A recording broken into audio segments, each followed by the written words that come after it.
Hi, I'm Jeffrey Lowe, and on behalf of the Healthcare Improvement Group at the Yale School of Medicine, the Yale Healthcare and Life Science Club at the School of Management, and the American Medical Student Association student group here at the Yale School of Medicine, I'd like to welcome you to our debate. We'd like to also take this opportunity to thank the Benjamin Rush Society and the Arthur N. Root Foundation for their generous support of this event. Tonight we're here to talk about the cost of American healthcare. We spend more than any other country in the world, and this is an issue not only of the solvency of our government, but of the health of our society. Tonight, we're going to be debating the proposition, markets with limited government intervention are the best way to control spending growth in healthcare, and you will vote on the winner. Please vote now.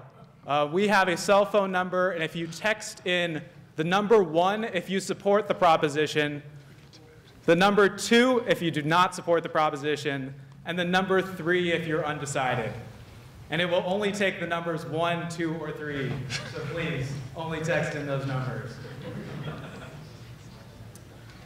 While you're voting, I'm going to start to introduce our debaters tonight. In support of our proposition, we have Dr. Avik Roy. He is a senior fellow at the Manhattan Institute. He is an author of The Apothecary, the Forbes blog on healthcare policy and entitlement reform. In 2012, he served as an advisor to Mitt Romney's campaign on healthcare policy. He's the founder of Roy Healthcare Research, an investment research firm in New York. Previously, he served as an analyst and portfolio manager at JP Morgan, Bain Capital, and other firms. He attended the Massachusetts Institute of Technology, where he studied molecular biology, and he received his MD. He is an alumnus of our very own Yale School of Medicine. Josh Archambault. Josh Archibald is Pioneer Institute's Director of Healthcare Policy and Program Manager for Middle Cities Initiative. He's the editor and co-author of The Great Experiment, The States, the Feds, and Your Healthcare. Prior to joining Pioneer, Josh was selected as a Health Policy Fellow for the Heritage Foundation. In the past, he has served as a senior legislative aide in the Massachusetts Governor's Office of Intergovernmental Affairs and as legislative director in the state Senate for Scott Brown. He holds a master's in public policy from Harvard's Kennedy School of Government and a BA in political studies and economics from Gordon College. Opposing the proposition tonight, first is Dr. Elizabeth Rosenthal.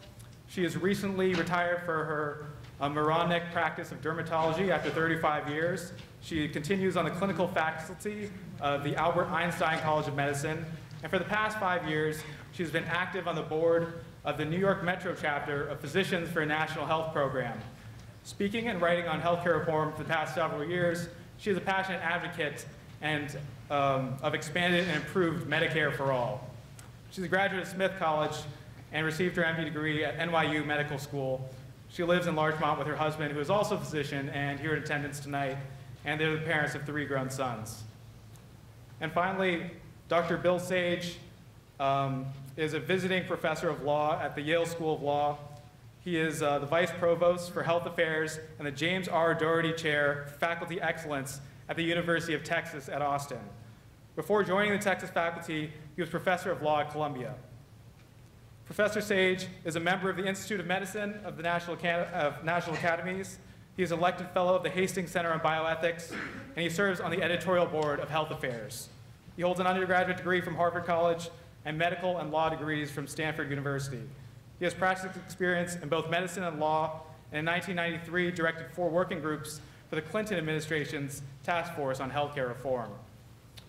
And finally tonight, our moderator will be Dr. Jack Hughes. He is a professor of medicine at the Yale School of Medicine and directs the first-year course on professional responsibility, which covers the topics of medical ethics and the organization of our healthcare system. He has helped to develop patient classification systems for use in computerized patient care data, as well as methods for detecting potentially preventable hospital complications and readmissions. His academic interests include the evaluation and comparisons and risk adjustment mechanisms, healthcare finance, and cost containment strategies. Let's welcome our guests tonight.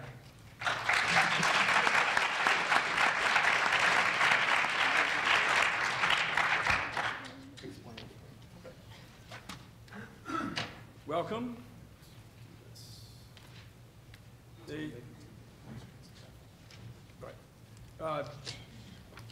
Notice this phone number to which you can direct questions that you wish to direct to the debaters. Only an administrator can install software. Thanks. I swear, I had no intention. For those of you who were distressed by the absence of liquid refreshments, understand that this is an exercise in trying to deal with restraints. That's what we are about here tonight. Now, to explain the format of the debate, our panelists will proceed in order. Our first panelist, Dr. Avik Roy, will speak for 5 minutes. Then Dr. Rosenthal will speak for 8 minutes. Mr. Archambault, will then talk for 8 minutes. Dr. Sage will talk for 8 minutes, and then Avik Roy has 3 minutes to respond. At that point, we actually can begin taking questions at any point. Those questions will be brought forward after the panelists have finished their presentations. I will be presented with questions, and I will be helping select them. I will have a few questions of my own. The total question time will be about 30 minutes. Well, no, it will be exactly 30 minutes because, after all, I am the moderator. At that point, we will ask you to vote again. But we will continue taking questions until the second round of voting is tallied. All right, and then Jeffrey will announce our winner. All right, then without further ado, let me introduce once again Dr. Avik Roy, who has a few slides to present. All right, let's see if I can get this to work.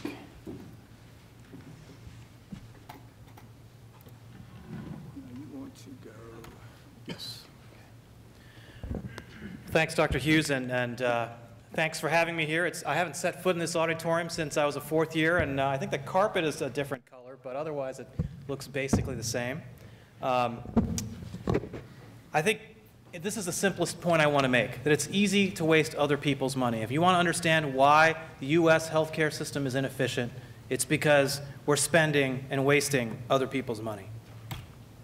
The U.S., we talk about this whole idea of the U.S. being a free market system and Europe having single-payer or socialized systems. That's actually not true. So the U.S., we don't have a free market system. About half the population is in roughly single-payer health care. They're in Medicare or Medicaid, which are government-run programs. Then you have another big chunk of people who are in the employer-sponsored system, which is that first bullet point there. People who are getting employer-sponsored insurance, yes, it's private insurance, but you're not buying that insurance for yourself the way you might for car insurance or homeowners insurance. You're getting that insurance from someone else, from your employer.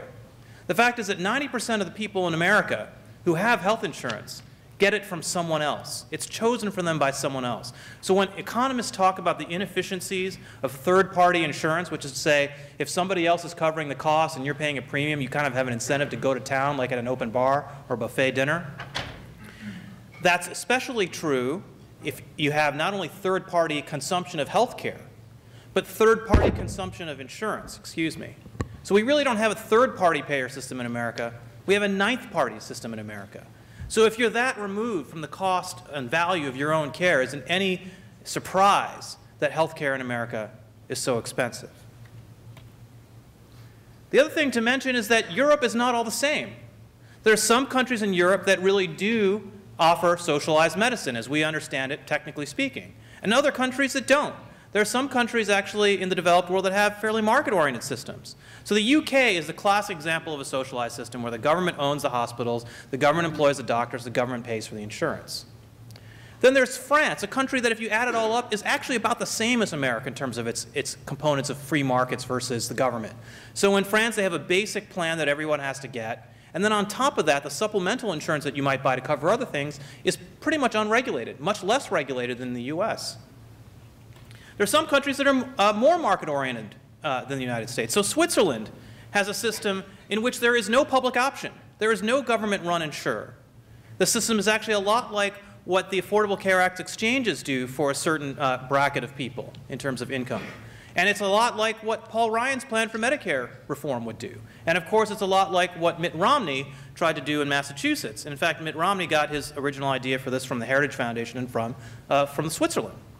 Singapore has a very interesting model. In Singapore, you have universal health savings accounts. So everybody has a health savings account, which they put money into over time. The way it works is there's a payroll tax, comes out of your paycheck, the way it would for us for Social Security and Medicare. That money is then put back into your health savings account, so you're required to save. And then you use that to shop for most routine health expenditures. And then they have catastrophic universal coverage if you get hit by a bus or you have a stroke or what have you. So there's catastrophic insurance for serious, truly catastrophic health problems. And there's health savings accounts which incentivize you to shop for your own care for everything else, which is a system that most market advocates support. So one thing you hear a lot about is that the US should bend the cost curve. We got to bend the cost curve.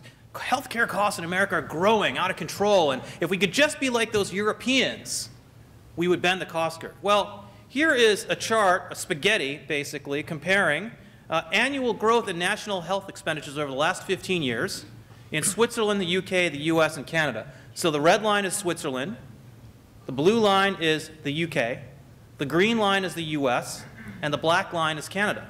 And what do you see? You see that actually growth in all these countries in terms of healthcare spending is roughly the same. The growth rate is the same. Right? The US is actually slightly lower than that of the UK. And Switzerland is slightly lower than the US. But really, there's not that much of a difference. One thing else you notice, when you get to 2010, look at all those numbers go down. The recession has led to a real slowdown in the entire industrialized world of healthcare spending. Here's a talking point you hear a lot these days. Well, there is no Medicare spending crisis. We don't have to worry about Medicare because Medicare spending growth has slowed down. And that is, in fact, the blue line and the light blue line. So the light blue line is total Medicare spending that's up there at the top. The dark blue line is Medicare spending per enrollee. Because the baby boomers are retiring, more and more people are on Medicare. So if you adjust for that, Medicare spending is still going down. But that black line is the OECD average, which is all the people who are in the industrialized world. So Medicare is still spending more and mirroring, really, but still spending more, growing more than healthcare all around the world. And what do we see here? If we look at public expenditure per capita. Actually, what you see is an impertinent moderator. Okay. About to close you down. Yeah, so let me just conclude on this, because this is my last slide. The U.S. spends more per capita government spending than almost every country in the industrialized world. What countries are at the lowest? Switzerland and Singapore, the market-oriented countries. So if you want to have real control in healthcare spending, look at the market models, not the single-payer models, because that's where you get less spending. And you can return? Yeah. All right. Thank you very much.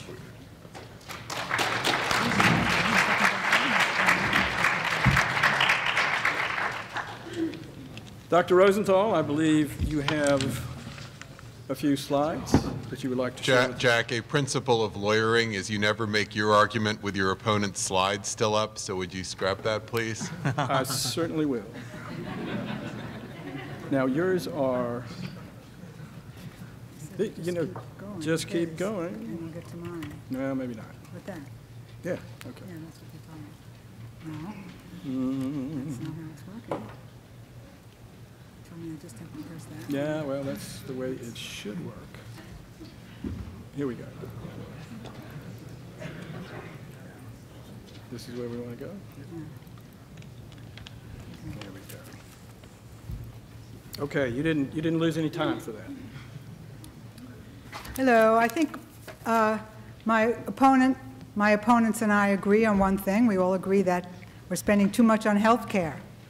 Now, I'm not a policy wonk. I'm a doctor, and I'm going to come at this the way it affects patients and affects me as a physician and my family and regular people. It's true, we're spending too much on health care. Most people in our country, unless they're very wealthy, worry about how they're going to pay their doctor bills. It's a big worry. Many people are one job loss or one serious illness away from financial ruin. It's not a pretty picture. 60% of the bankruptcies in our country are due to medical debt, all or at least in part, despite the fact that 3/4 of those people had insurance at the outset of their illness. So we have a very big problem. And this burden of healthcare spending, now I'm talking about not spending just by the government, I'm talking about everybody's spending. Spending by the government, spending by companies, employers, individuals, all of it put together. And our spending is totally a burden on individuals, families, employers, and on businesses, because businesses have to pay for the health care of their workers, and they compete with companies that don't have to do that. So it's a big problem for everybody. And I will show you, I have slides that are exactly the opposite of his slides, dueling statistics. So to me, this really says it all. This is the total health expenditures as a percent of GDP. And you can see there's a whole bunch of countries clustered around one group, the color ones, and then there's the black and white line that's an outlier, and that's us.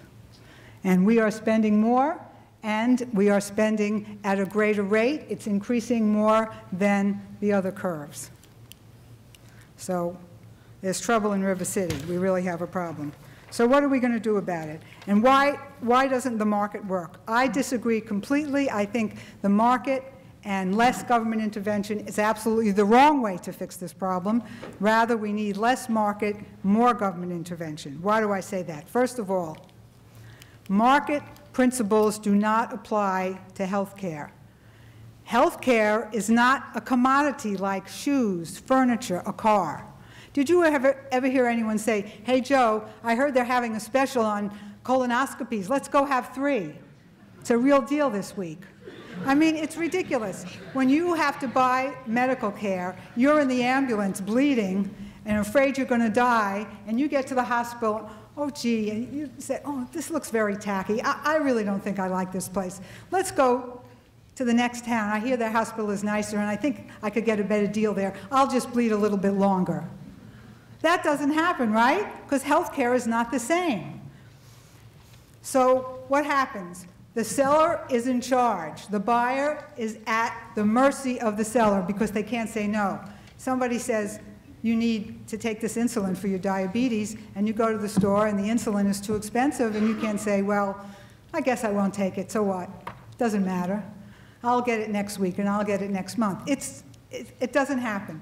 So the seller of health care and health equipment and hospitals and drugs, they have the power, and the buyer is at their mercy. And in this country, they charge ridiculous prices for all these things. We pay more for drugs than any other country in the world, despite the fact that the drugs are made around the world by the same companies, and we pay much, much more. I've had patients in my office, they have to choose between buying their medicine or paying their rent. They can't afford both. What kind of situation is that?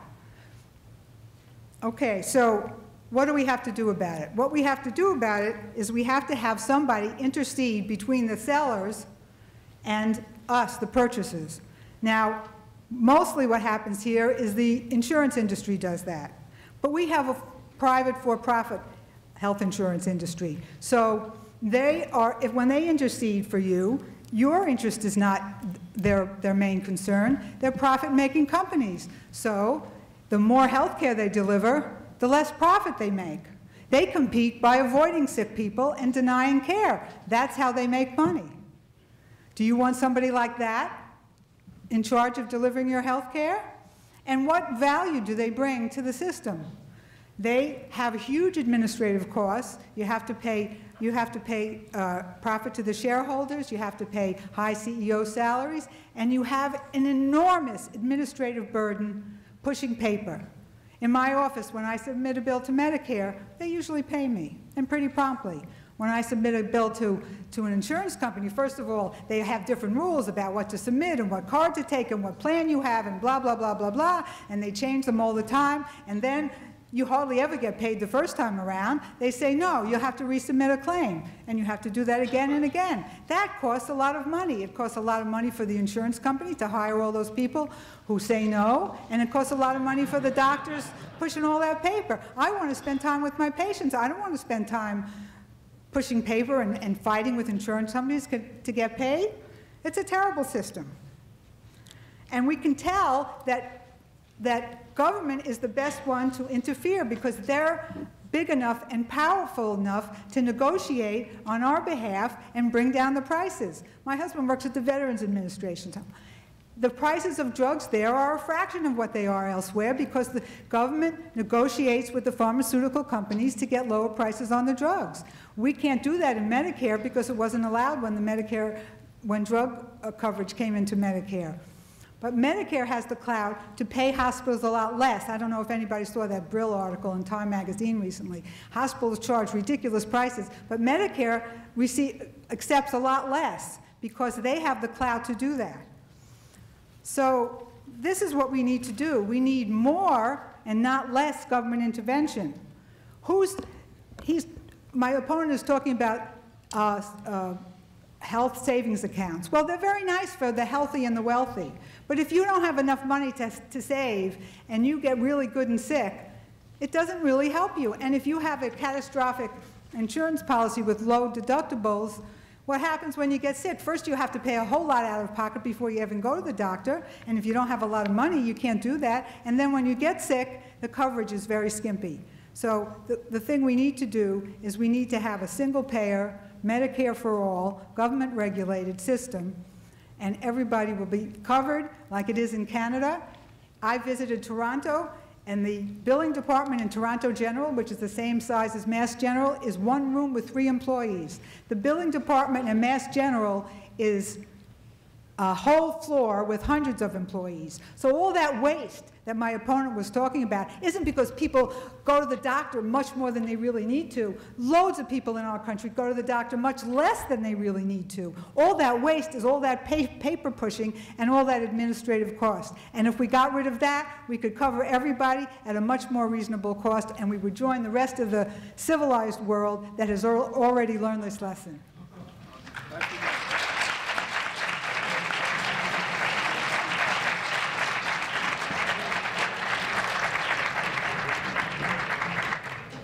Mr. Archambault. Mr. Archambault will orate and has no PowerPoint slide. I'm going to make you listen to me instead of look at something. Thank you, Mr. Hughes, very much. Thank you for the organizers for having me come down from Boston. And I'm sure that those of you in the balcony are wondering if an undergrad wandered onto the stage by mistake, but no, I can assure you that, that I was invited tonight. But anyway, I think our colleagues on the other side would agree that the status quo that we have now has largely been shaped by government intervention. Firstly, a seemingly arbitrary World War II era IRS ruling on the tax treatment of employer-sponsored insurance has driven most of the dysfunction that we have in the insurance marketplace. We currently have an extremely regressive system in which the unemployed, the working poor, and entrepreneurs get the short end of the stick. Second, the Medicare payment policy accounts for many of the perverse incentives in our current system. You often hear policy people say, as Medicare goes, so goes the whole system. But putting those aside for 1 minute, let's focus on 3 illustrative examples that I believe point to the ability to better control spending growth with more limited government intervention. The first one is eye surgery and breast implants. The second one is consumer-driven healthcare insurance plans. And the third we'll end by talking about Medicaid. This will take our conversation down to the micro level, which I think is really important since it often highlights and provides a window into the incentive structures that exist in healthcare, and it reveals how individuals are reacting to those incentives. So let's talk about eye surgery and breast implants. LASIK eye and plastic surgery are 2 of the best examples of how a market can evolve and simultaneously save money and provide high-quality care. The commonly known LASIK technique was conceived in the 1980s, but didn't receive FDA approval until 1999. But even with this late start in the States, it's performed millions of times a year and has one of the highest patient satisfaction rating of any surgery according to Consumer Reports. In 1999, the average cost was roughly $2,200 per eye. Now it's closer to $1,000, 55% cheaper. How many other medical procedures share this declining pricing structure? Very few. So why have the prices been able to go down? Competition, which has been made possible by transparency of prices, improvement in technology, sure, of course, but most importantly, the consumer controls more of his or her healthcare dollar and has the incentive to find the low-cost, high-quality provider. Just to be clear, there still is limited government intervention here. I can't pick up a knife and legally start to offer surgeries at my house. The surgical centers are regulated by both the state and the federal government. The tools are regulated, and of course, training is required. But the government doesn't set the price here. While LASIK surgery is not medically necessary in most cases, it does serve as an illustration for the potential to save significant amounts of money by delivering innovative, high-quality care. We've seen disruption work successfully and benefit billions of people in the form of computers, cell phones, digitized music, and low-cost airline carriers. So where's the disconnect in medicine? Why don't we have more of this consumer-driven disruption innovation in the marketplace? The answer lies mostly with who's the real consumer. As unsexy as it may sound, who picks your insurance design is pertinent to controlling spending, as Avik pointed out. When individuals are given a set amount of money and a defined contribution and given real choice, they pick insurance for themselves that tend to be a wiser choice for them. Many pick consumer-driven insurance products. Under these plans, the consumer faces some level of a deductible, which translates into a lower premium. That's how they work. And the plan is paired with a health savings account, or an HSA, or an HRA, or an FSA, or some combination of these. But let's just focus on health savings account for a moment. It's like a debit card. They're funded with premium savings by the employer and/or from employee contributions. And these consumer tools help cover out-of-pocket expenses and can be used for things like eye and dental care and long-term care. It's important to note that these are triple tax advantage money and are owned by the employee for life, regardless of whether they stay at their employer or not. But most importantly, they engage a consumer. The review of the literature strongly supports the benefit of these products to control spending growth. These plans carry a 10 to 28% lower premium contribution for the employee and a similar reduction for the employer. Participants are more likely to join a disease management program, report fewer medical emergencies, and increase their participation in preventative services if structured properly. But there's more for those with chronic conditions. They receive care at the same or higher levels than those on a traditional plan. Enrollees are also more likely to engage with online tools, 24-hour nurse hotlines, and to use mail-order prescription drug services. Of course, these actions matter not only because they control spending, but also because in a recent national estimate by RAND and published in Health Affairs, it was projected that by increasing HSA utilization to 50%, we would instantly save $57 billion as a nation. As future doctors, you know the long-term value of healthy patients. Because we know 70% of current healthcare costs are related to treating diseases caused by lifestyle choices, we need to capture as much of this health dividend, as I call it, as we can, and these plans can help in that effort. Proof of the reduction in growth can be seen anecdotally in the private marketplace as well as in government programs such as the state of Indiana, where now 90% of their state employees have health insurance with HSAs. And they've saved, on average, 11% every year since they instituted it in 2006.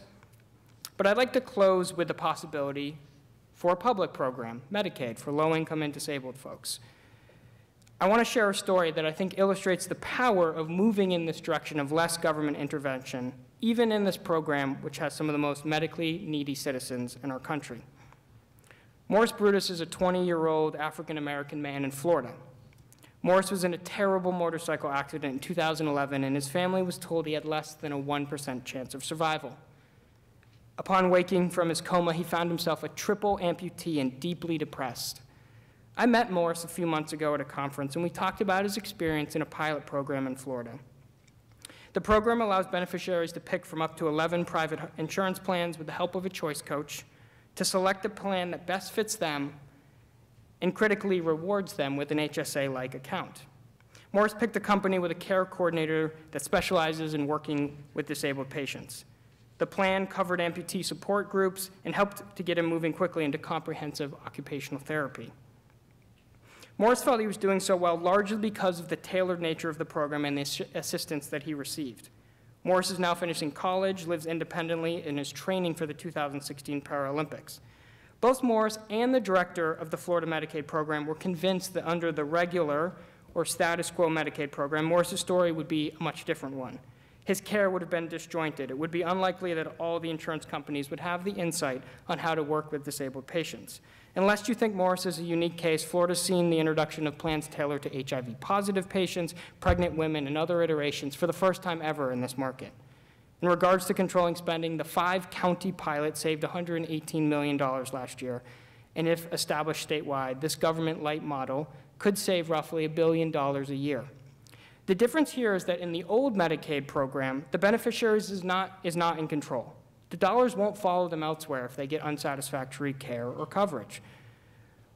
Until patients in both public and private plans are more engaged at becoming value seekers in a bottom-up organic process, we will repeat the mistakes of the past. Now government dictates what the marketplace should want instead of leveraging what works to decrease the cost of insurance by lowering the cost of care. Thank you.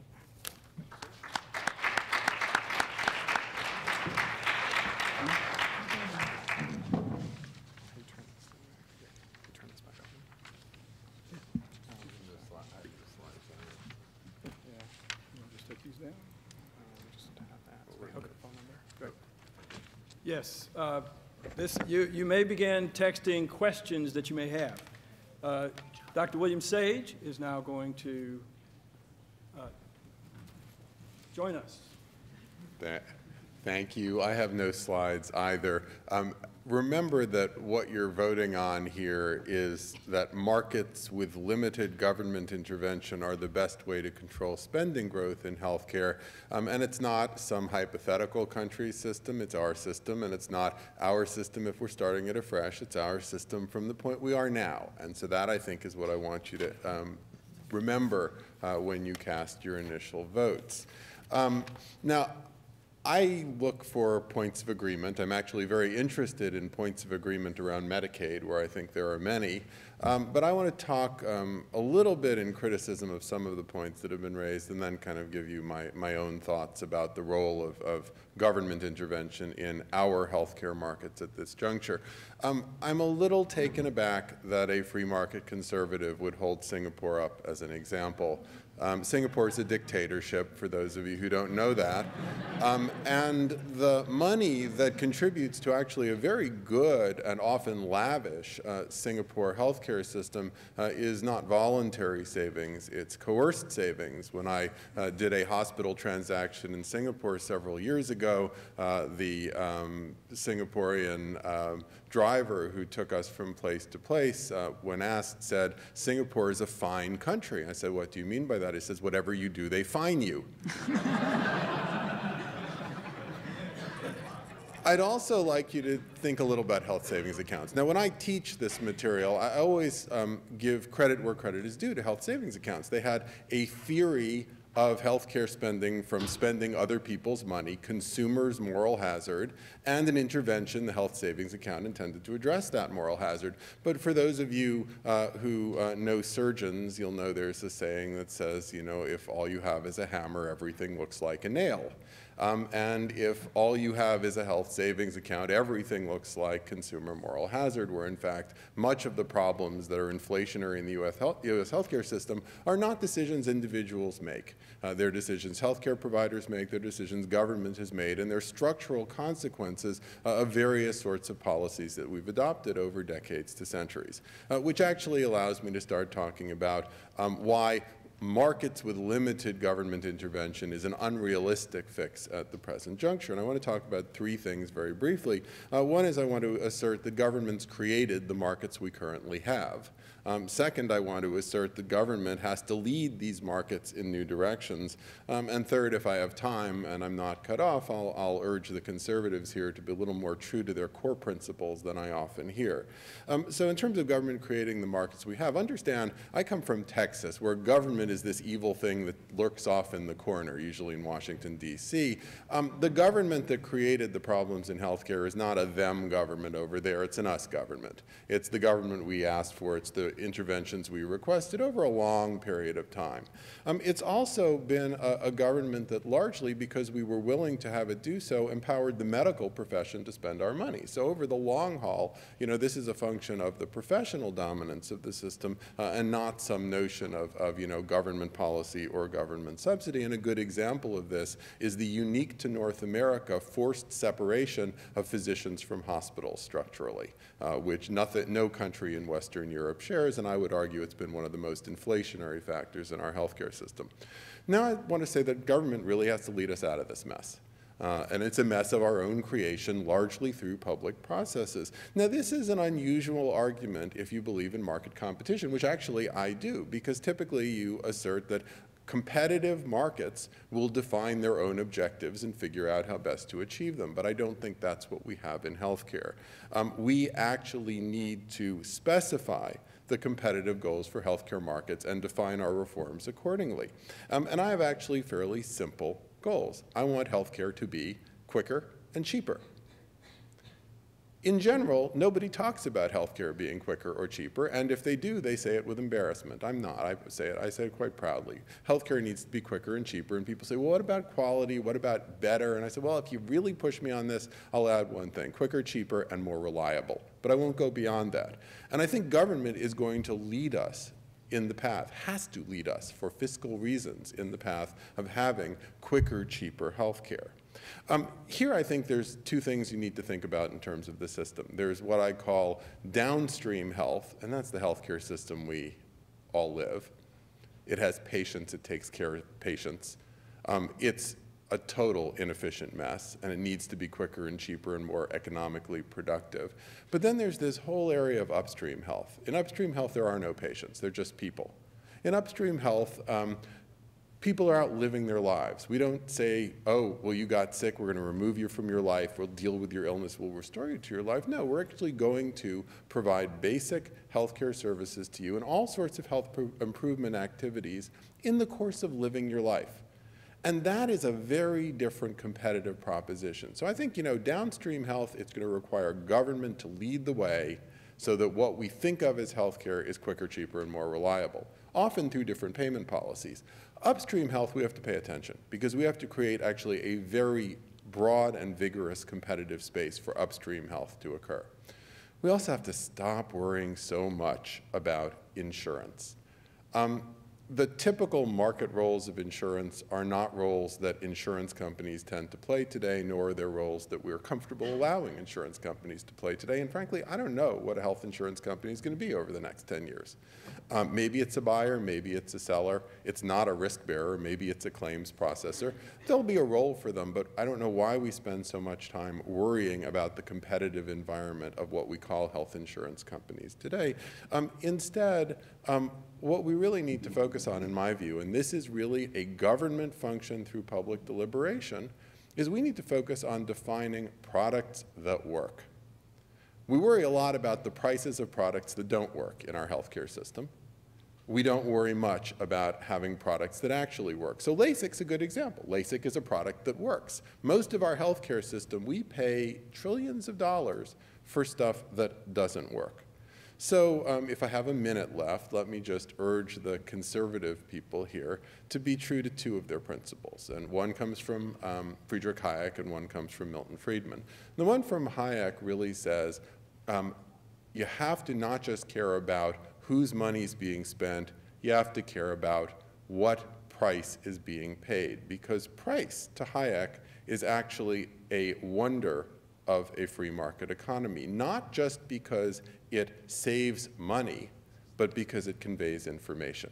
It allows things to be produced as efficiently, as effectively as possible. It allows things to be transacted well. It conveys to all the participants in a broad system actually how to get the job done at the lowest cost with the best result. Well, there is not, in my view, a single honest price in the healthcare system. And getting honest prices in the system is at least as important as who's paying the prices that are there. The other piece that I would urge the conservatives to adhere to is the Milton Friedman distrust of professional licensing and other government barriers to market entry. You tend to hear a lot of complaints about Obamacare. You tend to hear very little in terms of complaints about limited scope of practice for nurses, for community health workers, for others. We need a vigorous supply of health care, both downstream and upstream, if we're ever going to afford health care generally. Subsidies are great. There are poor people out there who very much need subsidies, but you don't subsidize a market with inelastic supply. All you get is an extra bunch of dollars paid to the suppliers. So I think there's no question but that vigorous government intervention is necessary in our current healthcare system, if primarily to achieve real market competition. Thank you.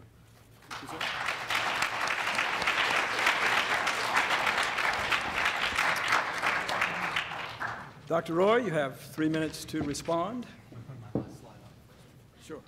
Okay. You can find it. I'll try. Let's see here.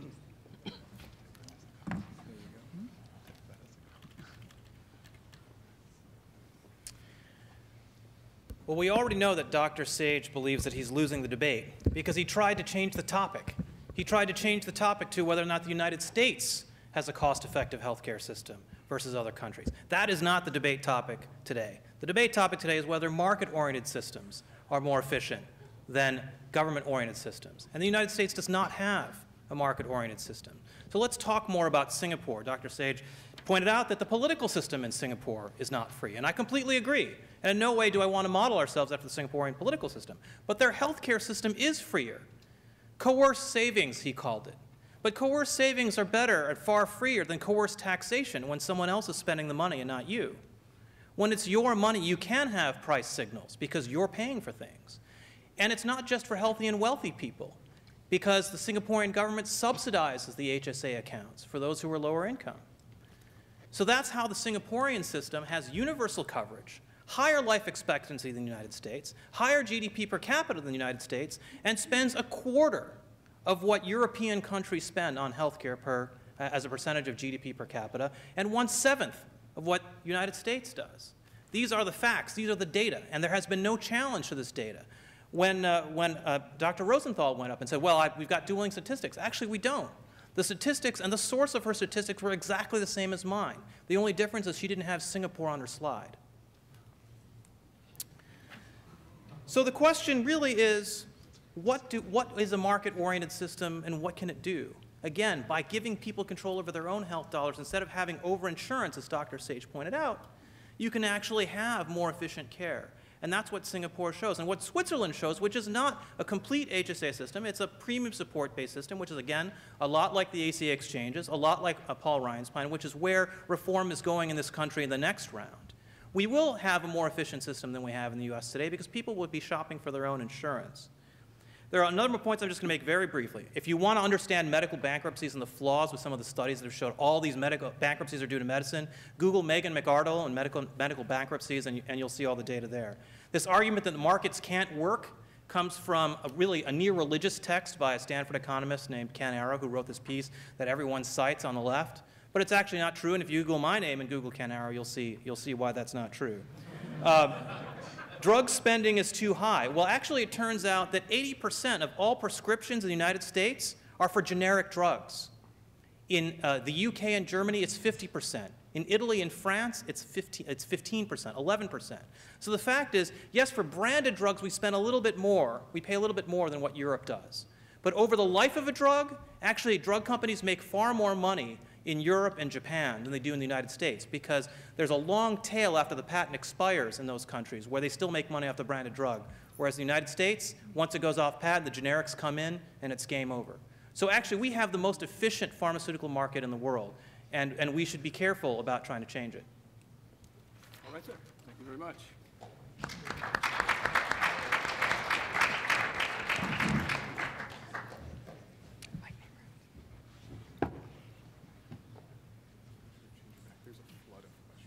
Okay.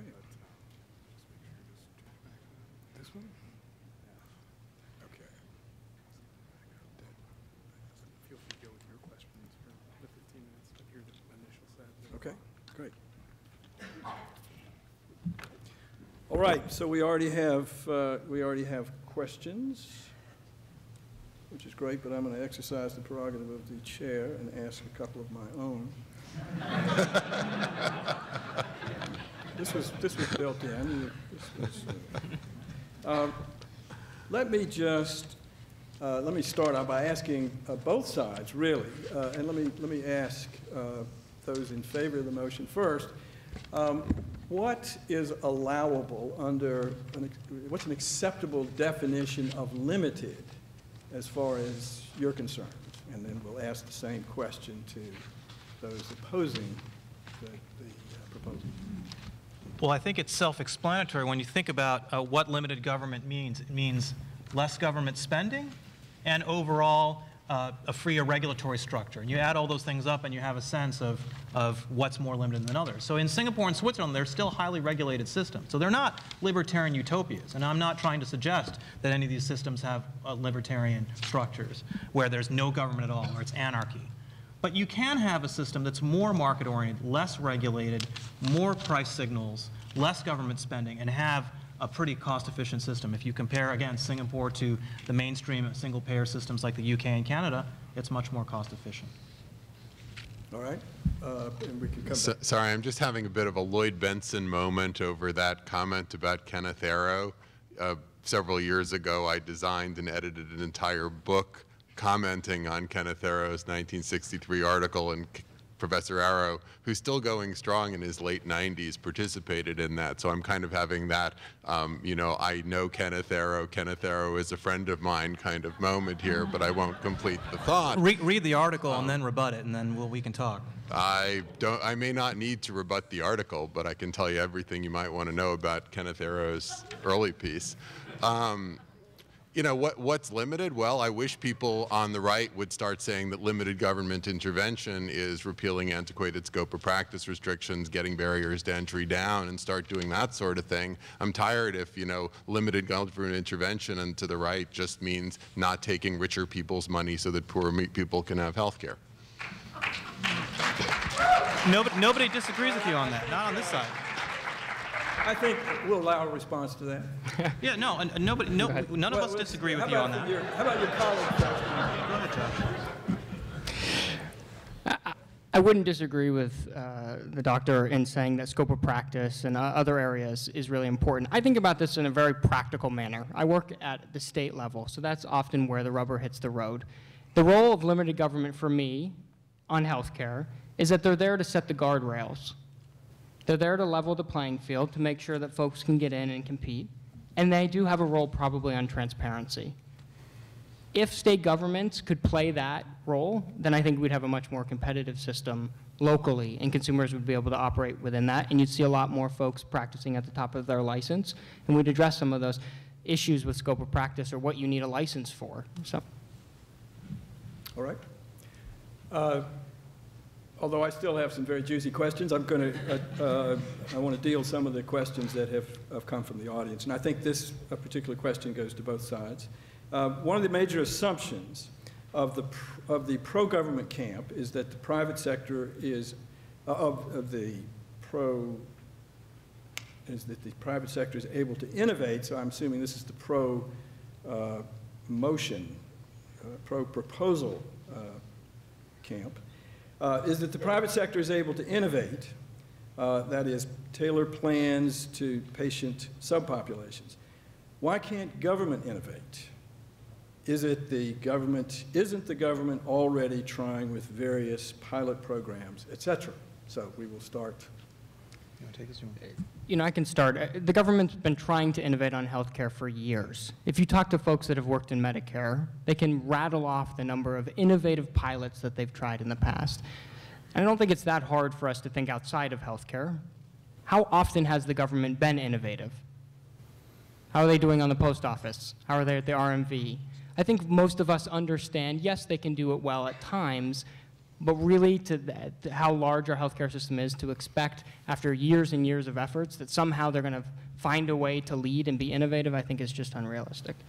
The real challenge is one of politics. So in political economy, you have a situation where if you try to change Medicare, a lot of entrenched interests oppose it. But in the private sector, if you experiment with a new plan, people can either choose to sign up for that plan or they can choose not to be. And through that process, there's a more organic evolution of where plans go. If you look at something like the Federal Employee Health Benefits Program, in which federal employees have a choice of many, many different plans. There's been a significant evolution since that program first began towards modernized, what we would call 21st century modernized actuarial practices, whereas Medicare is still going in basically the same design it had in 1965, because it's just very difficult once you have something. When you need an act of Congress to change any little thing about a law, it's pretty hard to do in our system. Dr. Rosenthal. There's one area where the government is doing most of the innovation, and that's in drug research. All of the new drugs are discovered at the NIH, which has the money to fund that, and then they're licensed to drug companies to do clinical trials, but the basic science research is all done by the government. So it's not true that the government can't do any innovation. Well, you know, I don't think we should just disparage the innovative potential of government. Government has a bad name these days. Back in the 1960s, it didn't. We were landing people on the moon. In healthcare, innovation tends to follow financial incentives, and decisions about government coverage of innovative treatments tend to be as financially important to the companies that innovate as the patentability of those treatments. But frankly, a lot of the innovation we've had in government has been sort of this back and forth between the private sector and government, making marginal changes to what was already a complex and by design a highly inflationary system. And a highly inflationary system not because government came up with the idea, but because the public wanted it and the medical profession was put in charge of it. Now you just have to realize that the innovation that we have tends to be extremely vigorous in certain domains, like a new drug or medical device, and extremely flabby, puny in other domains, like taking the delivery of healthcare services and making it quicker and cheaper. And I think both government and the private sector are going to have a reciprocal role in opening up innovation in that domain. Now let me ask both sides, and we'll start with the opponents of the proposal. Because both sides have pointed out the difference in spending levels between the United States and other developed nations. Can we allow you, or can we ask you to unpack the reasons for those differences? And I'd like to hear briefly from both sides. Dr. Sage. Well, one point that the conservatives here made that I completely agree with is that the U.S. spends as much public money as any other country, to which we then add an equivalent amount of private money. And although I wouldn't put quite as much sort of causative weight on the non-taxability of employer-provided health insurance, that's certainly been something that's perpetuated a large subsidized insurance industry in the U.S. Other than that, I actually think it's complicated to tease out the different factors, and just listing aging, technology, consumer demand, defensive medicine never, in my view, gets us very far. But what I think really is important to recognize is that the cost inflation in healthcare is very much more likely to come from things intrinsic to healthcare than the outside. It's not likely to come from the greedy insurance industry or the greedy pharmaceutical industry or the bloated government or the tort lawyers. Politics really is not my point here. It comes from the core problems with our healthcare delivery system. And if you want to see, I think, the most promising political development of the last 15 years, it's that politicians are now willing to acknowledge, from all political perspectives, that our healthcare delivery system is deeply flawed and overly expensive. You used to hear routinely American healthcare is the best in the world. I did hear Governor Romney say that once in a debate, but that was pretty much the only time I heard it in the entire presidential campaign, and very few people say it because we all realize it's not true. Yeah, I think that one thing, when I speak to conservative audiences, the thing I often have to do is explain to them that the American system is not the best system in the world, because there is still this popular perception that it is. Because if you have insurance and the value or cost of your insurance is not transparent to you because you get it from someone else, and you're satisfied with your basic coverage because when you get sick, you get treated, you think it's fine. If you look at polls, 88% of people with coverage, whether it's government or private, are happy with their insurance in America. So that's why there's this perception that the system is great. It's not until you look at the numbers that you realize that it isn't, of course, also if you're uninsured. And the point I try to make to them, and also here tonight, is that you can have a market-oriented system of universal coverage that spends a lot less money than we do. If you look at the charts that I put up 2 different charts, right? The green chart had total total health expenditures nationally, public and private, as a percentage of GDP. The blue chart had government spending per capita. And both of those charts, if you look at the green chart first, what it showed is there were 3 clusters. There was the US, which is way out there as an outlier, right? 17% of GDP spending on healthcare. Then there's basically all the Western European countries, which are in this basically 10 to 11% range. And then there's Singapore at 2.5%. So what does that tell you? It tells you that the hybrid disjointed system that we have is a complete mess, because that's what leads to a lot of this cost inflation. The European systems, whether they're single payer or they're market oriented, all basically perform the same in terms of spending, mainly because they're unified systems and there's a hybrid mix of government regulations, subsidies, et cetera. The Singaporean system is universal and has health savings accounts where you have real price signals, and that makes a huge difference. Those are 3 clusters. The big difference between Switzerland and the rest of the Western European countries is on that blue chart. Because on that blue chart, what you see is that public spending in Switzerland is far lower. And that matters because as we move into an era of constant fiscal crises, the Switzerland system is much more protected against budget deficits and fiscal problems than the other Western European systems. Okay, well, no, I don't claim to be an expert in comparative health care, but Switzerland, to my knowledge, is, before the Affordable Care Act, the last Western country to universalize their system. And the fact that they're the last to universalize puts them in a somewhat different position. I'm also just a little skeptical of the notion that the model for the U.S., an outlier in one direction, should be Singapore, a clear outlier in the other. Why don't we go somewhere into the middle? Well, I'm not saying that we should go to the Singaporean model. I personally advocate Switzerland as a model for U.S.-based reform, as I mentioned in my remarks. Having said that, again, the Swiss system is new, but it's not that new. It's been around for about 15, 17 years, and so the chart I showed about growth in national health expenditures over that period of time looks pretty favorable to Switzerland versus the other European countries. I think we're not going to be able to resolve this particular branch of the debate. And so then let me direct a question from the audience for Dr. Sage and Rosenthal. Do you believe the Affordable Care Act takes adequate steps to control costs? And if not, what do you believe are the next steps? No, I don't think it takes, it doesn't control costs at all. Nothing in there doesn't say anything about what people can charge. It doesn't control costs at all. I think the next step would be to have an improved and expanded Medicare for all.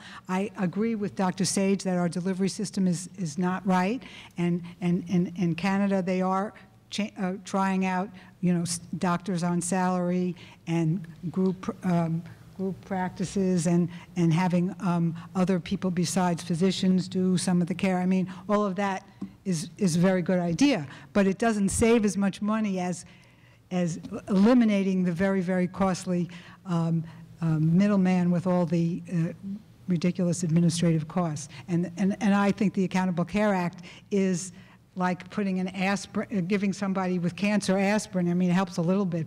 It helps a few people get health care, but it's not going to bring the cost down at all, I don't think. I think the Affordable Care Act, the teaching point about the Affordable Care Act that's sometimes overlooked is it really is the first federal law that simultaneously tried to make significant improvements in 3 different domains. One was health insurance, one was healthcare delivery, and one was actually underlying health, which, as Kenneth Arrow wrote in 1963, is a very different thing from the medical care system. And if there were going to be a really interesting public debate over the Affordable Care Act, I wish it had been whether you can do all these 3 things at the same time, or actually you have to stage them, whether it was pragmatic or necessary to try to make all of these improvements simultaneously. But indeed, in the legislation, it does, because changes in healthcare delivery and changes in cost have the greatest political challenges.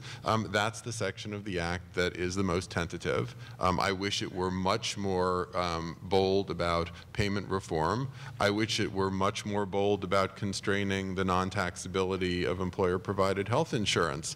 But at the end of the day, I actually think it's a reasonable start, and I think it is political tragedy that the few things that were not fully funded in the act when enacted are now being challenged by the Republicans in the House of Representatives, and those things tend to be the only things, like the Independent Payment Advisory Board, that might actually improve the delivery system and reduce cost.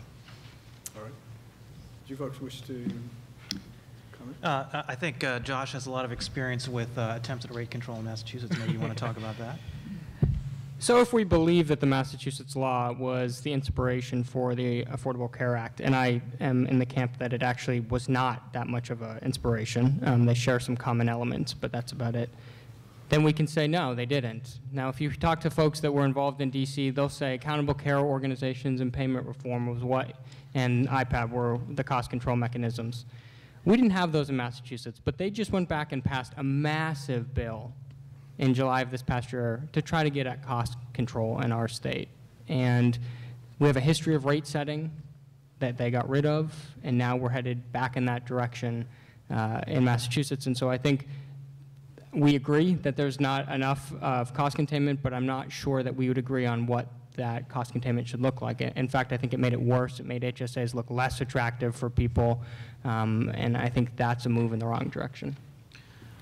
Dr. Sage had earlier praised Friedrich Hayek and said that we should all do more to listen to Hayek. Well, one of Hayek's central insights was that central planning is really difficult because it's very hard to get accurate information from the hinterlands with which to centrally plan everything. And this is the disadvantage, and this is why attempts at reining in the costs of Medicare have been mixed at best and ineffective at worst, because it is very difficult. If it requires an act of Congress or even this Independent Payment Advisory Board, which will say, well, we got to do this or we got to do that, and the IPAB's powers are actually quite limited. All they can do basically is pay Medicare Advantage plans less money, pay drug companies a little less money, and pay providers less money. That's not really reform. Reform would involve reforming the insurance, the insurance package, the benefit design of Medicare. So these centrally planned approaches to rate control have historically not worked, and they haven't worked well. And again, if you don't agree or your intuition is in a different way, just look at the spaghetti chart I put up, which shows countries that do take a more aggressive route towards regulating prices have not successfully changed the trajectory of growth in national health expenditures. So I could comment on the disagreement here, but let me instead just comment on the agreement, because this piece about Hayek is actually worth your attention. So Hayek wrote The Use of Knowledge in Society in 1945 and published in the American Economic Review, and it's about why free markets like the West are better than central planning like the Soviet Union coming out of World War II. And the point he makes is that the reason central planning fails is because it doesn't have access to information that free markets have because they have accurate prices. So when you think about healthcare today, realize that you're not getting an informational advantage to have individuals pay unreal prices. Now, it might be, if you were setting up a system from scratch, that if you allowed health savings accounts and real market pricings to emerge from the beginning, you'd end up with a better system. I suspect you would. But that doesn't mean that we can take the current system and the unreal prices we have, ask people to evaluate and pay them, and within any reasonable time frame, end up with something that looks, in a Hayekian sense, better than central planning. Thank you. And now, from the floor, an inflammatory question for Mr. Archambault. Do you believe that people who make poor lifestyle choices should be required to pay higher premiums?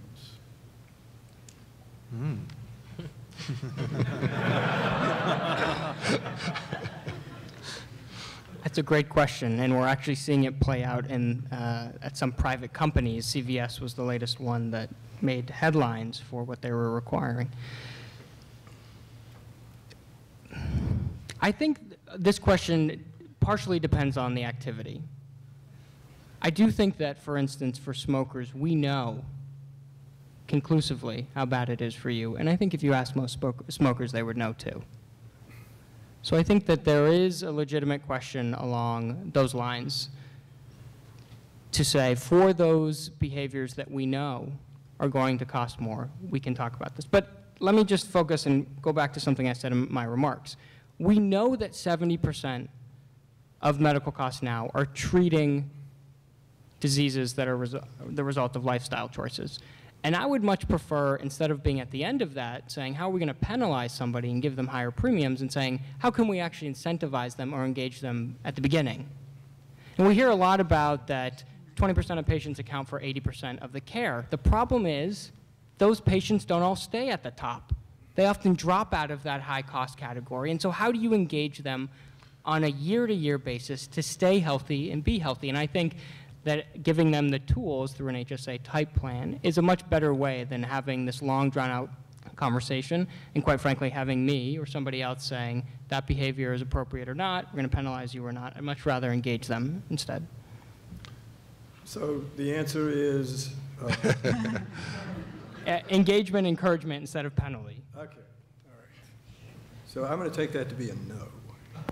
You mind, Dr. Hughes, if I just add one comment? Sure. Yeah, and Dr. Sage brought this up in his remarks, which is that one of the economic attractions of health savings accounts is they eliminate this moral hazard, right? Because if you're saving for your own health care, then those costs accrue to you when you make unhealthy choices. And that's, I think, one of the reasons why the Singaporean system is so successful. They used to have an NHS-style system, like a British-style system. They changed remarkably a couple decades back into this HSA-type approach. And it does encourage people to make healthier choices because they pay for it. They pay more. You don't have to raise their premiums. They pay more because their health savings accounts get depleted more. So if you're in control of those dollars, you have a lot more economic incentive to engage in healthier practices. So you're eliding the whole notion of premiums altogether. Well, yeah, in a sense, yeah. I mean, like if you have a health savings account with a catastrophic plan, if you get hit by a bus or you have a stroke or you get cancer, you're covered by the catastrophic insurance component, which is what insurance is really meant to be to begin with. It's meant to be for catastrophic loss. And for relatively routine expenditures or chronic expenditures, you use your health savings account. So I'm actually not going to put them harshly on the spot over this question, except to point out that there are two kinds of moral hazard at play here, and you're now hearing that health savings accounts discourage both. There's the moral hazard that you usually associate with something like a homeowner's insurance policy, where if you think you're going to be robbed, you would normally lock your door. If you think you're insured, maybe you don't. And sort of what risk do you subject yourself to? That's never been the major moral hazard in healthcare. The major moral hazard in healthcare is if you get sick, what do you draw on to try to feel better? And how much does it cost, and do you care? And health savings accounts were really set up for that type of moral hazard. It's hard empirically and even conceptually to see how they're really supposed to address the behavioral moral hazard either, or I should say at the same time. But the broader point that I think is worth making here, connecting to health behaviors and healthcare costs, is, look, this is really serious. And this is why when you at least structurally examine the ACA, you say, okay, it's good that it dealt with insurance and healthcare and underlying health, because this is the underlying health piece. And you might think that future generations of Americans, or even current generations of Americans, are going to have shorter lifespans and be sicker than their predecessors because of obesity, because of other types of multiple chronic disease. You'd be wrong about that. They're indeed going to be sicker than prior generations, but they're actually going to live longer. And that's even worse. So at least in terms of the challenge, it's worse both for the challenges of affording the system and, frankly, for the disease burden on the people. I mean, there are going to be a lot of people in the next generational cohorts who are less productive, less well-off, and unnecessarily so. So it's not just that you're going to have short-lived sick people, you're going to have very long-lived sick people. All right, here's another question for the opposed group. Healthcare spending in the United States in part reflects the fact that the U.S. subsidizes innovation from which the rest of the world benefits. Innovative drug companies plan for a more lucrative U.S. market and develop therapies accordingly. The fact that other countries free ride on this innovation and resultingly appear to have, quote, lower healthcare costs, that's the result, should not be held against the market-based feature of the U.S. healthcare system, which actually allows other countries to benefit from this innovation more inexpensively. Do you want to repeat that because it asks you to agree or not? I'm okay. Pharmaceutical costs are not the big ticket items in American healthcare spending. You know, it's roughly 10% of healthcare spending. Hospitals are the largest sector, and overall the physicians are only maybe 15% because physicians have these magic ballpoint pens that allow them to write orders and prescriptions and referrals and the like. Physicians are actually responsible for 70% or so of healthcare spending. So you're all very powerful people if you didn't realize that. You know, yes, we do, as the United States, subsidize a huge amount of pharmaceutical and device innovation. Now, it's pharmaceutical and device innovation. It's not innovation in a lot of other things that would be equally beneficial both for ourselves and for other countries. But I don't think that the payoff from that innovation either makes our costs that much higher or makes their costs seem that much lower. Okay. For those in favor of the proposal, the for-profit insurance spends 20% of money on administrative costs versus Medicare 5%. How do we think they are able to reduce costs? That would be Medicare. All right, I don't want to bore everyone with a lot of numbers, but I'll do my best. And if you want a detailed discussion of this topic, Google my name and the myth of Medicare's low administrative costs, in which I discuss this in a great amount of detail. So it's true that that administrative costs with health insurance in the U.S. are probably higher than they should be, and more competitive systems of insurance, like they have in Switzerland, like they have in Singapore, do a lot to address that. And the premium support system that Paul Ryan supports, the ACA exchange, et cetera, those kinds of systems do address some of these issues of administrative costs in an organic way. But the important thing to understand is when we compare private insurers to Medicare, it's not an apples-to-apples comparison for a number of different reasons. The first is that Medicare is a government program, so it gets to outsource a lot of its business practices to other government agencies. When you pay premiums to Medicare, they're collected by the IRS. An insurer has to collect them himself. That's just one of many, many examples. But the biggest difference is that Medicare is for people, generally speaking, who are older than 65. Older people tend to be sicker. They tend to consume a lot more health care. Private insurance is generally for people under 65, who are younger and therefore healthier. What administrative costs measure is the amount that you collect in premiums relative to the amount you spend on health care and health claims. And that difference, whatever's left over, is called administrative costs, or the medical loss ratio in financial parlance. And that's considered the overhead costs of private insurers. Now, the thing to remember is that if you're on Medicare, you're usually consuming this much health care. And so if the administrative costs are here, the denominator is so large that the percentage seems small.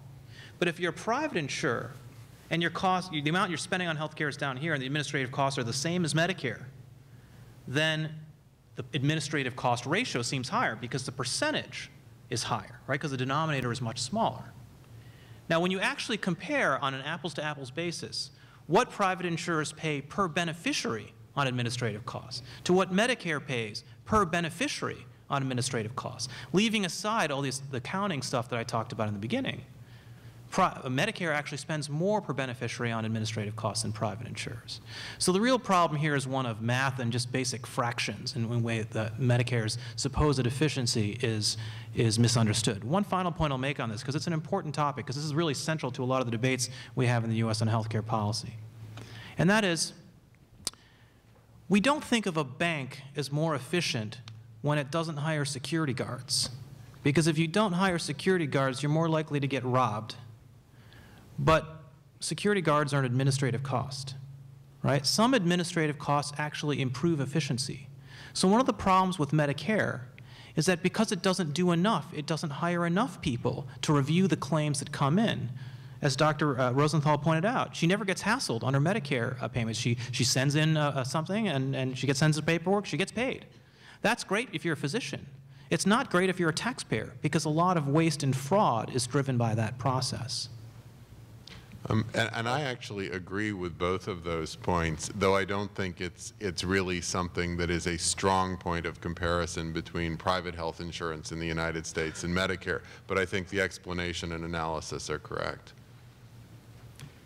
Now, we're going to continue asking questions and soliciting responses, but our 30 minutes is up, so I would like for people to begin voting.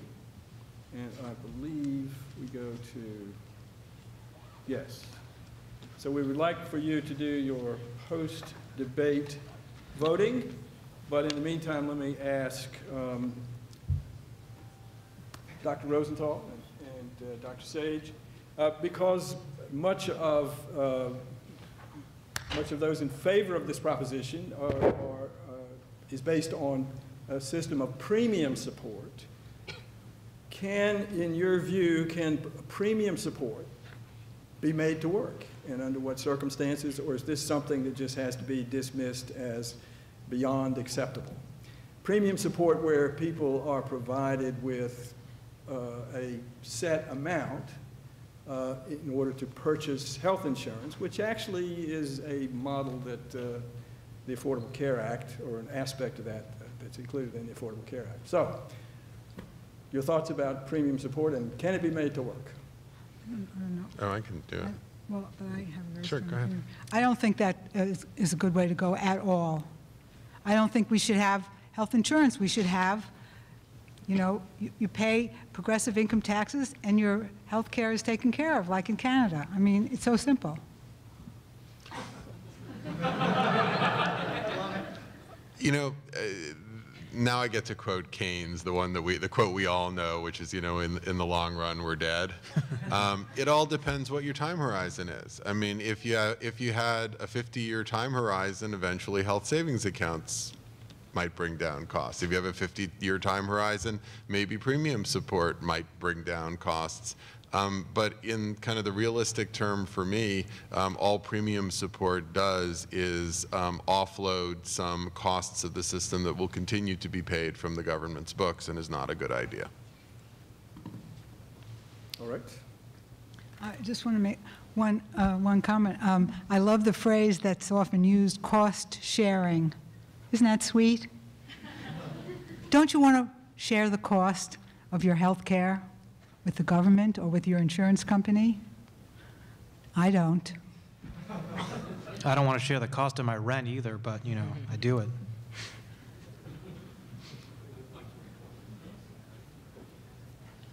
Here's a question I'm going to have to reread and make sure I understand it. But, the voting is being tallied, is it? All right. Well, we will plug ahead.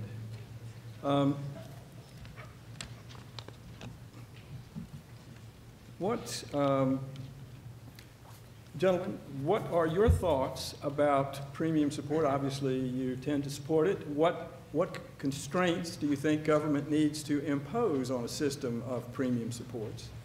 And let me make sure that I understand correctly that you do in fact support it. I do. I certainly wouldn't speak for Josh on this. In fact, I would say that, so Doug Holtz-Eakin, the former director of the Congressional Budget Office, and I published an op-ed in Reuters a couple weeks back where we talked about a market-oriented path for healthcare reform. That's fairly different than what the standard conservative position is. The standard conservative position is repeal Obamacare, then figure out the rest later. And our view is we shouldn't actually try to repeal Obamacare. That ship sailed when Mitt Romney lost and Republicans lost in the elections of 2012. But that actually the more market-oriented and creditable aspects of the Affordable Care Act can be used as an engine for premium support style reform. And again, the important thing to remember is that the exchanges in the Affordable Care Act are to the right, purely from a policy standpoint, they're to the right of what Paul Ryan proposes for Medicare. Because Paul Ryan's plan for Medicare is a premium support system that includes a public option. The ACA exchanges do not include a public option. The ACA exchanges have a sliding scale of subsidies, very similar to Switzerland, and they cut off at 400% of the federal poverty level. Medicare, even under Paul Ryan, covers everyone. Why should taxpayers be subsidizing health care for Mitt Romney and Warren Buffett and George Soros? We should take that money and redirect it to the poor. So what Doug Holtz-Eakin and I have argued is if we expand the exchanges into the Medicare and Medicaid populations, we can actually provide better care to the Medicaid population than they get today, because Medicaid severely underpays doctors. A lot of doctors have stopped taking Medicaid and increasingly Medicare because they pay doctors so little relative to commercial insurance. So the exchanges are a way to actually increase provider payments for the poor to get better health care, and also subsidize the wealthy less. We subsidize the wealthy too much today. And if you do that, we could actually save a lot of money and give people a lot of choice in their insurance plans, which again is what Americans want. Americans like having that choice. We're good shoppers, or we think we are anyway, and maybe we're dumb shoppers half the time. But in markets, not everyone has to be smart. Only enough people have to be smart that businesses have an incentive to cater to those smart participants, and it works reasonably well. And we can get there from here. I think the Singapore system is a bridge too far, but the Swiss system is relatively straightforward to get to from the system we have today. The only thing I would add to that is, I think if you move toward a premium support plan, we shouldn't restrict it to a public exchange. There are private exchanges that are out there in which larger companies or even smaller companies are giving their employees a defined contribution, a set amount of money, to go pick the insurance that is a good fit for them. And I think if our goal is truly coverage for poorer people, then we should give them that choice. Let them choose. Is a private exchange going to offer them a better deal with more tools for them? Let them go there. Give them the premium support and let them go there instead of restricting their access just to a public exchange, where in some states they may be functional and others they may not be. All right. Can I make a comment? Absolutely. I think that patients don't want a choice of plan. They want a choice of their doctor and then hospital. In the private parts of Medicare, the Part D program, the Medicare Advantage program. Well, I'll just talk about the Part D drug program. I work as an advisor to help people navigate that. There's many, many choices of plans, and it's been shown that about 90% of the recipients choose the plan that is not the best one for them as far as getting the most benefit for the least money. And so I think people want their choice of doctor and hospital, but not their choice of plan. And when you have too many plans and you make it too confusing, they simply don't know how to choose. It's very, very complicated. I have people coming all the time, college professors, all kinds of people that just retired and now they're on Medicare, and they try to choose these plans and they're totally perplexed on how to do it. It's ridiculously complicated and confusing. Now, I'm actually open to the idea of means testing Medicare, and have for as long as I've been doing health policy, which is a pretty long time now. I would caution, we have to think about the underlying health of our population as we go through these aging cohorts, and we really need to do what we can to incentivize people to be healthier and to construct communities that support that, because otherwise we're going to find that if we try to take the younger, presumably healthier elderly currently in the Medicare population and bring them into an exchange-based program, that actually their expenses exceed what the market bears there. And I'm a little concerned about that. But on the whole, I'm open to doing the Medicare population. The Medicaid population, I think it's critically important for us to view completely differently. I think the Medicaid expansion, and this is mainly seen from a place like Texas, that the expansion population, if it happens, would be huge, rather than a place like New York that already has most of these individuals in Medicaid. But the Medicaid expansion is a great opportunity to construct a healthcare delivery system that actually works and that we can actually afford. And so I'm very nervous about taking Medicaid and moving it into the private insurance realm, thinking we've done something there. What I'd like to do is not worry about the insurance coverage from Medicaid, but worry about the way that healthcare gets delivered to those beneficiaries. All right, thank you very much. I believe we have results. Not yet. Okay, so we can carry on. Actually, okay, so what did I do with my next question? All right, there seems to be some disconnect between elective, emergent, and preventive services. Mr. Archambault mentioned that the free market brought down prices for LASIK, which is elective. Can he, that would be you, comment on the benefits of the free market for emergent and preventive services? This seems unfeasible without government. I do think it's important to realize that when you get hit by a bus, we are not expecting you to call the emergency rooms and figure out which one's going to give you a better deal. That's why you have catastrophic coverage that goes with an HSA-type plan. So I think the point of an HSA is when you're getting your knee replaced, if you're getting surgery, you're now going to have an incentive. You have an opportunity to go around. I mean, I'll just give you one example. In Boston, you have one hospital system in which if you're getting a knee replaced will cost you $18,000. Less than a mile away, $7,000. Same quality if you look at the quality metrics, often the same doctors coming from the same schools, maybe even did their residency at the same place. That's what I'm talking about. And I think the amount of savings that you can garner there to have those institutions become much more responsive on price gives you the latitude to then be able to cover those things that come up, whether you get hit by a bus or you have, you get cancer or something along those lines. So I think it's really important that we're not advocating that you just open it wide up and for everything you have to shop, because we realize that we're not quite where we need to be on transparency and price. So there's a way to go there, but you have to start getting people involved on that and looking for those sorts of things to be able to save that kind of money. I think it's an absolutely terrific question and something I talk about and write about a lot, which is that healthcare is not one big blob. There are different kinds of healthcare, and in just the breakdown that the questioner asked. Because that's often a straw man that's used to say, well, markets can't work. What if you get hit by a bus? And of course, we agree. You know, that's where the Ken Arrow thesis is more plausible, where you do get hit by a bus, you're unconscious, so obviously you can't shop for care when you're unconscious.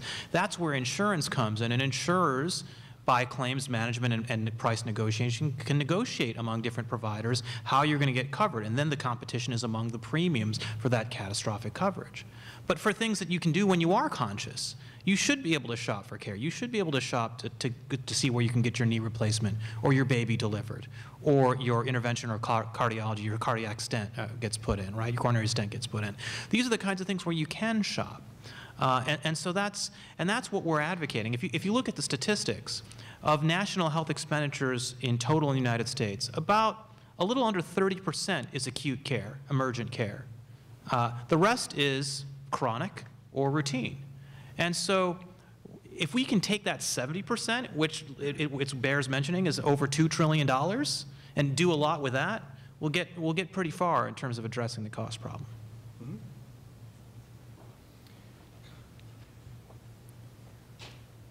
I just had a question that was brilliant, and I forgot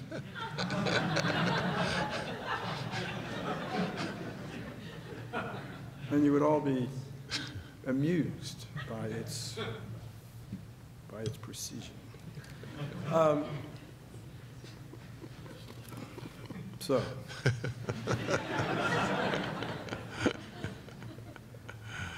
do we have results? You're going to save me from this? No. Let's do the results. If I remember my brilliant question, I will impose it on you momentarily. Jeffrey Lowe is going to provide us with the before and after results. All right. So before this debate, 14.5% of you supported this proposition. 59.2% of you did not support this proposition, and 26.3% of you were undecided.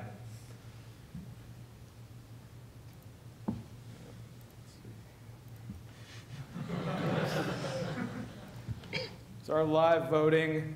So after the vote, 18% of you supported this proposition. 73% of you did not support this proposition. And 9% of you were still undecided. So the winner of our debate tonight is Dr. Rosenthal and Dr. Sage.